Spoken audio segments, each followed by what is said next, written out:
students, welcome to your channel Science by Minal Agrawal. Today we will see the structure of cells. Today we will talk about the structure of plant and animal cell. So first we will draw the diagram of plant and animal cell. Simple diagram, 2D diagram. ठीक है, 3D diagram भी होता है but थोड़ा सा tough जाता है वो. स्ट्रक्चर समझने के लिए हम 2D डायग्राम पहले बनाएंगे. Then we will see the composition all cell organelles. फिर हम अलग अलग सेल ऑर्गेनेल्स को डिस्कस करेंगे. Right. So types of sales.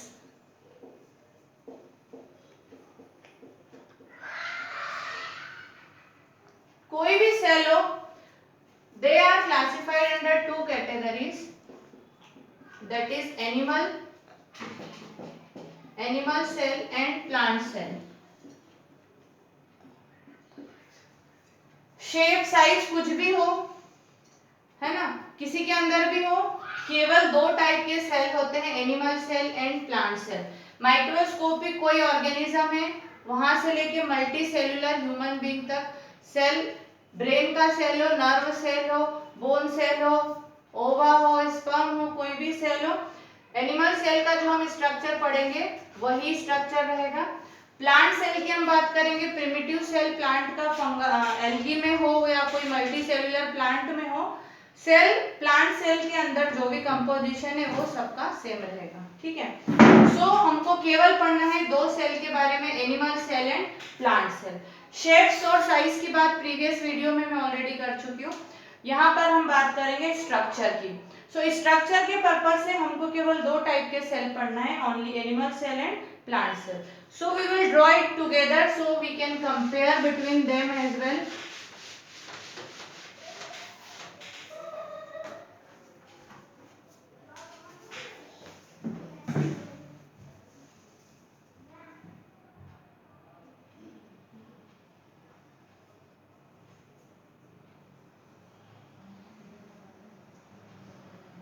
Here we are drawing animal cell.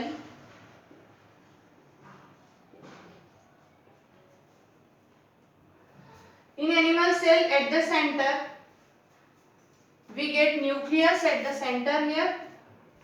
So ऐसा पूरा सेंटर बनाने की बजाय हम प्रॉपर सेंटर बनाएंगे, क्योंकि न्यूक्लियस के आसपास जो है एंडोप्लाज्मिक रेटिकुलम की लेयर्स होती हैं.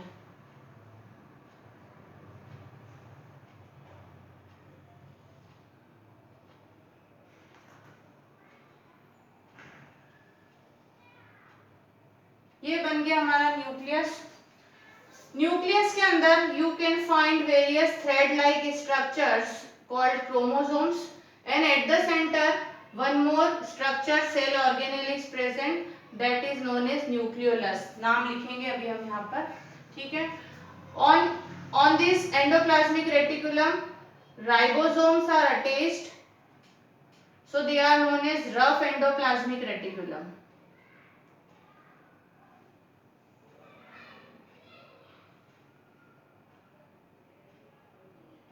ये हमारा पूरा न्यूक्लियस बन गया है. क्या क्या है ये आपके न्यूक्लियर मेम्ब्रेन है,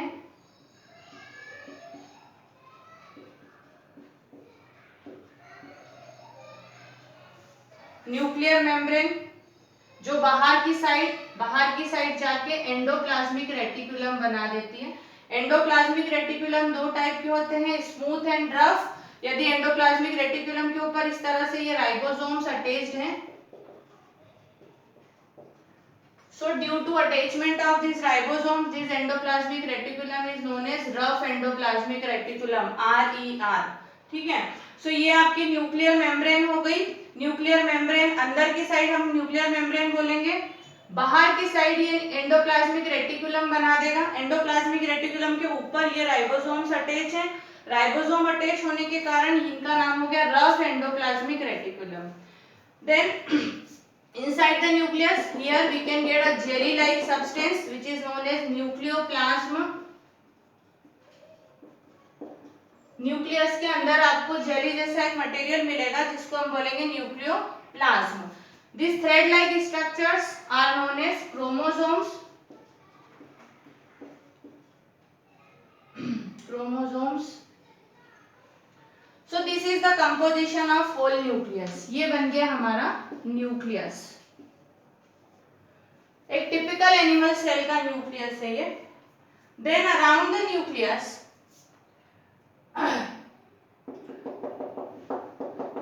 see whole of the cell, the animal cell is filled with a jelly like material known as cytoplasm. Cytoplasm नाम का एक जेली जैसा मटेरियल होता है, वो पूरा आपके एनिमल सेल के अंदर फील्ड है. Outer most layer, single outer most layer आपको दिख रही है. This outer most layer is known as cell membrane. Cell membrane या प्लाज्मा मेम्ब्रेन भी बोल सकते हैं. So this is cell membrane और plasma membrane. This is cytoplasm. Cytoplasm matrix है ये. इस मैट्रिक्स के अंदर बाकी सारे मटेरियल डूबे हुए रहते हैं. ठीक है. सो मेन हो गया बाहर का सबसे आउटर मोस्ट लेयर आपकी साइटोप्लाज्म हो गई, सॉरी सेल मेम्ब्रेन हो गई. सेल मेम्ब्रेन के अंदर जो पूरा मटेरियल बिखरा हुआ है that is known as cytoplasm. Nucleus भी साइटोप्लाज्म के अंदर डूबा हुआ है. न्यूक्लियस के डिफरेंट ऑर्गेनेल्स हमने देख लिए. ये सारे जो हम लिख रहे हैं ना, इनको आप बोलते हैं cell organelles. Cell organelles, cell organelles पढ़ रहे हैं हम कि एक सेल के अंदर क्या क्या सेल ऑर्गेनेल्स होते हैं या एक सेल का क्या कंपोजिशन हो सकता है. ठीक है. देन यहाँ पर आपको बहुत सारे इस तरह से बिखरे हुए माइटोकॉन्ड्रियाज मिल जाएंगे. माइटोकॉन्ड्रिया,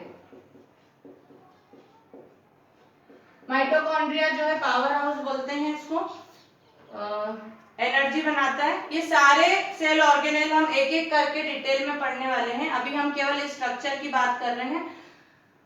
देन यहाँ पर आपको इस तरह से ट्यूब्स का नेटवर्क एक मिल जाएगा. This is known as Golgi apparatus. Golgi भी कोई इसको गोल्गी या गोल्जी दोनों बोल सकते हैं. Golgi apparatus.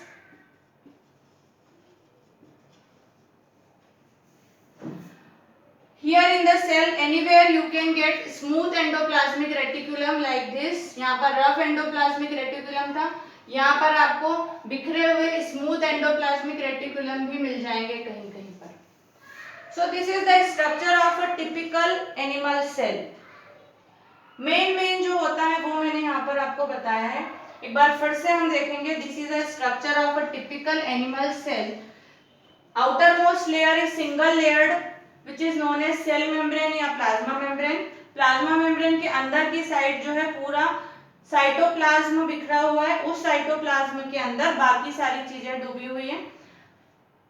न्यूक्लियस की बात करी हमने. एनिमल सेल में न्यूक्लियस देख रहे हैं आप, सेंट्रली लोकेटेड है. एकदम सेंटर में बड़ा सा न्यूक्लियस है. यहाँ पर न्यूक्लियर मेम्ब्रेन, न्यूक्लियस की जो बाहर वाली लेयर है जो साइटोप्लाज्म से न्यूक्लियोप्लाज्म को सेपरेट कर रही है ना. यहाँ पर आपका साइटोप्लाज्म है और अंदर न्यूक्लियोप्लाज्म है. तो साइटोप्लाज्म से न्यूक्लियोप्लाज्म को जो लेयर सेपरेट कर रही है उसको हमने नाम दिया है न्यूक्लियर मेम्ब्रेन. न्यूक्लियर मेम्ब्रेन बाहर की टाइप जो फोल्ड बना रही है that folds are known as endoplasmic reticulum. और उस एंडोप्लाज्मिक रेटिकुलम के ऊपर राइबोसोम्स लगे होने के कारण उनका नाम हो गया rough endoplasmic reticulum. Then inside the nucleus you will find some jelly like material is spread there. It is known as nucleoplasm. Nucleoplasm के अंदर आपको थ्रेड लाइक हेरिडिटी मटेरियल जिससे डीएनए बोलते हैं हम, क्रोमोसोम्स मिल जाएंगे. और यहाँ पर एक और स्ट्रक्चर है. This is known as nucleolus. यहाँ पर जो हमने एक छोटा सा स्ट्रक्चर इस टाइप से बनाया था, this is nucleolus. So this is the structure of a typical animal cell.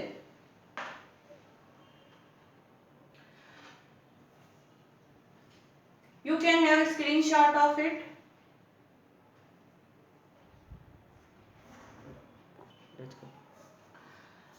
Now we will see how we can draw a typical plant cell or what are the cell organelles in the plant cell. देखो animal cell और plant cell में mostly structure same है, cell organelle same है, बहुत ही कम अंतर है दोनों में, यहाँ पर हमको डिफरेंस भी देखने को मिल जाएगा। So here we are going to draw a typical plant cell. सबसे पहला अंतर ही ये है कि in animal cell only single layered outermost layer was single layer that was known as cell membrane। ठीक है, जो हमारी outermost layer थी एनिमल सेल में उसका नाम क्या था, सेल मेम्ब्रेन। यहाँ भी इसका नाम सेल मेम्ब्रेन ही है, ये सेल मेम्ब्रेन ही ड्रॉ करी हमने।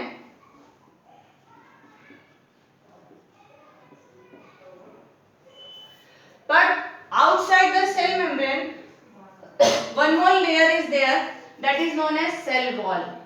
ये एक मेन डिफरेंस हो गया, मेजर डिफरेंस हो गया between a typical animal cell and plant cell. Animal cell में बाहर की तरफ हमने एक ही लेयर बनाई थी, उसका नाम था सेल मेम्ब्रेन। ठीक है, लेकिन प्लांट सेल में 2 लेयर्स आती हैं और जो बाहर वाली लेयर है वो हो जाती है आपकी cell wall.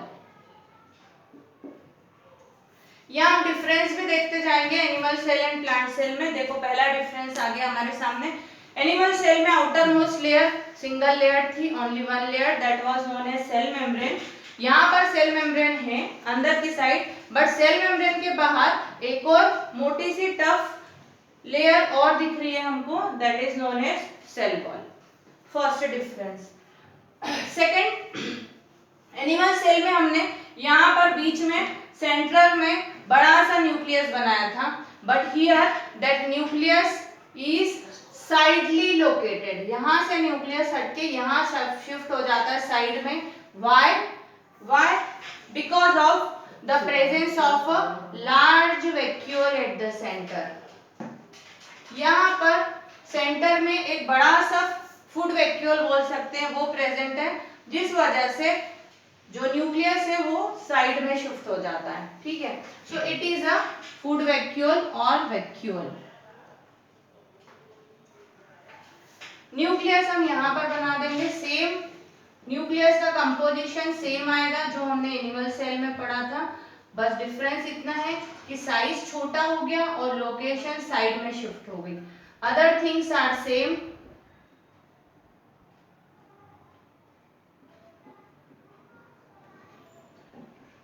Everything is same here which we have seen in a animal cell। See, same है। ये आपका न्यूक्लियर मेम्ब्रेन है,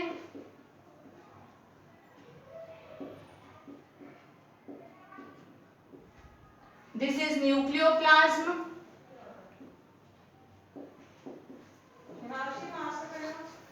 this is nucleoplasm, this is nucleolus,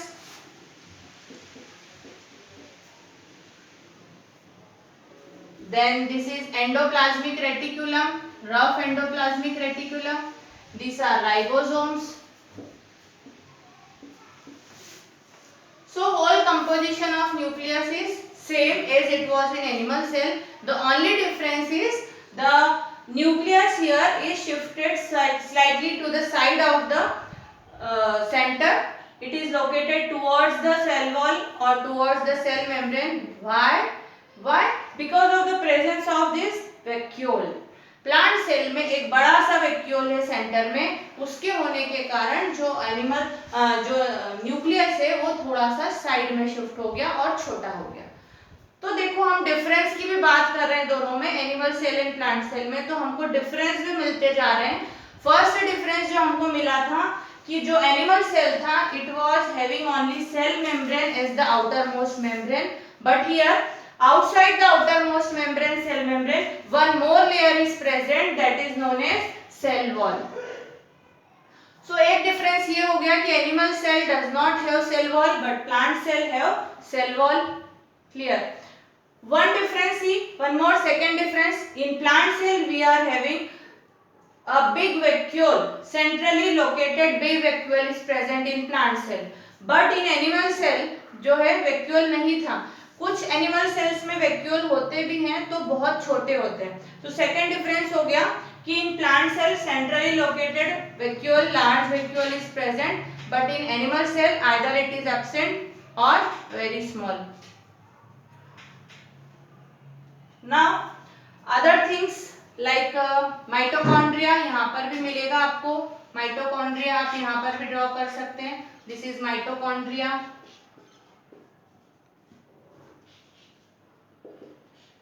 यहाँ पर भी आपकी सेल मेम्ब्रेन और जो है वैक्यूल के बीच पूरा इधर whole is covered with cytoplasm. यहाँ पर साइटोप्लाज्म है,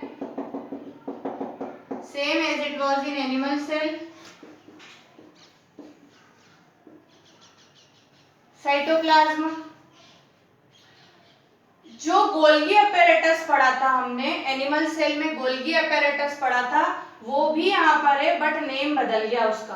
गोल्गी अपैरेटस का नेम यहाँ पर बदल जाता है और गोल्गी अपैरेटस का नेम हो जाता है यहाँ पे डिक्टायोसोम्स। फंक्शन इज सेम, वही जो गोल्गी अपैरेटस है वही है ये, बट नेम बदल जाएगा, इसका नेम यहाँ पे हो जाता है डिक्टायोसोम्स। और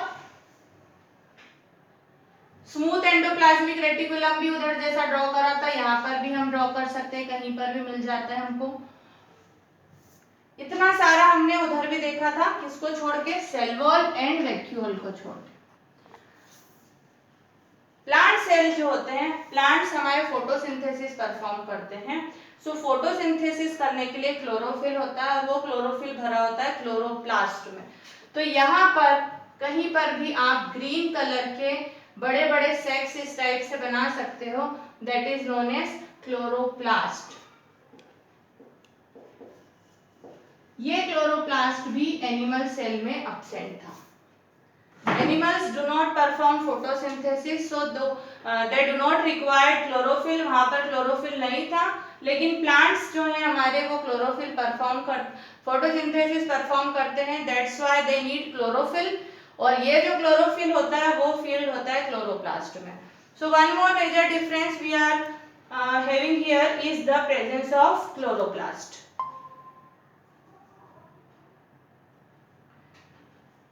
So this is the diagram of a typical plant cell.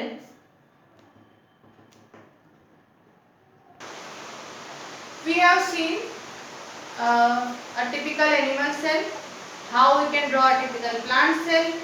Now the most important question for your 9th class which comes in every exam is differentiate between animal cell and plant cell.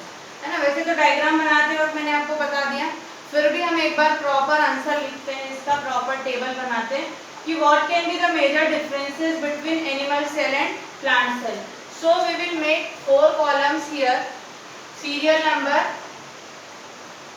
Characters, animal cell and plant cell.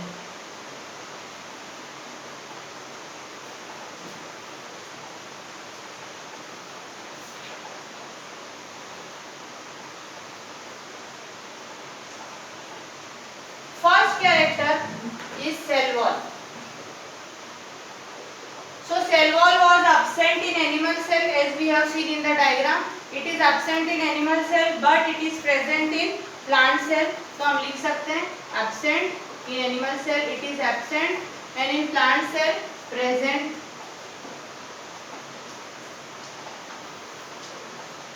Second character is plastids. Plastids. In our next class, in our next video, we will see the different cell organelles, how they are made, what functions they perform, ये सब हम देखने वाले हैं। तो plastids जो होते हैं, प्लास्टिड्स 3 टाइप के होते हैं प्लांट सेल में, leucoplast, chromoplast and chloroplast. Chloroplast हमने प्लांट सेल में अभी बनाया था, जो ग्रीन कलर देता है chloroplast.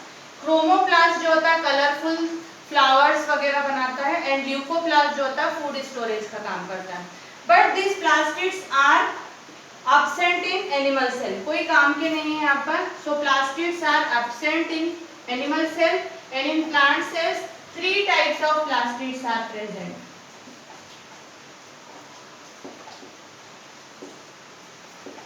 Three types of plastids are present.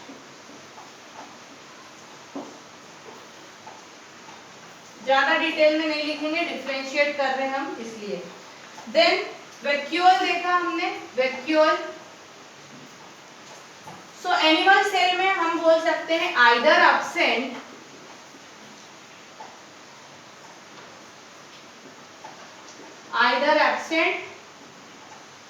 और very small.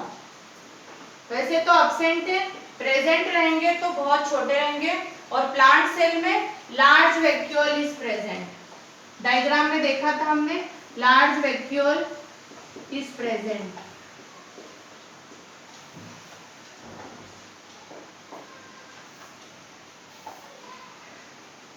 Then nucleus. Animal cell में हमने देखा था सेंटर में बड़ा न्यूक्लियस था, प्लांट सेल में हमने देखा साइड में छोटा न्यूक्लियस था। So in animal cell centrally located large nucleus is present. Centrally located large nucleus is present, but in plant cell nucleus is sidely located, smaller in size. Sidely located smaller nucleus is present.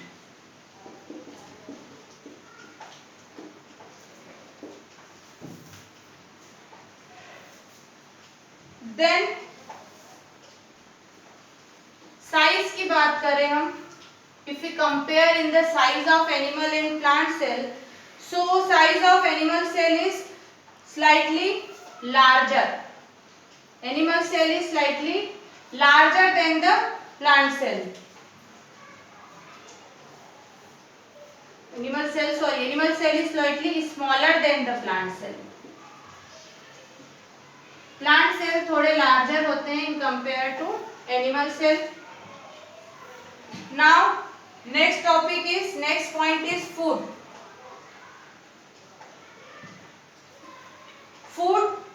तो यहाँ पर animal cells जो होते हैं वो food किसके form में store करते हैं? Food is stored in the form of glycogen. हमारी बॉडी में जो फूड होता है सेल में वो ग्लाइकोजन नाम से स्टोर होता है, ग्लाइकोजन के फॉर्म में स्टोर होता है। बट प्लांट सेल में फूड जो स्टोर होता है वो स्टार्च के फॉर्म में स्टोर होता है। So food is stored in the form of starch. So these are the 6 major differences between plant cells and animal cells. There may be some more difference, but these are the major points of differences between plant cells and animal cells.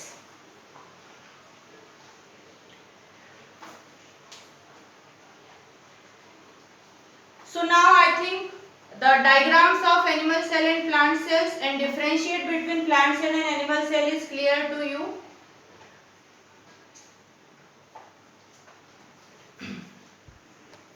Thank you for watching this video.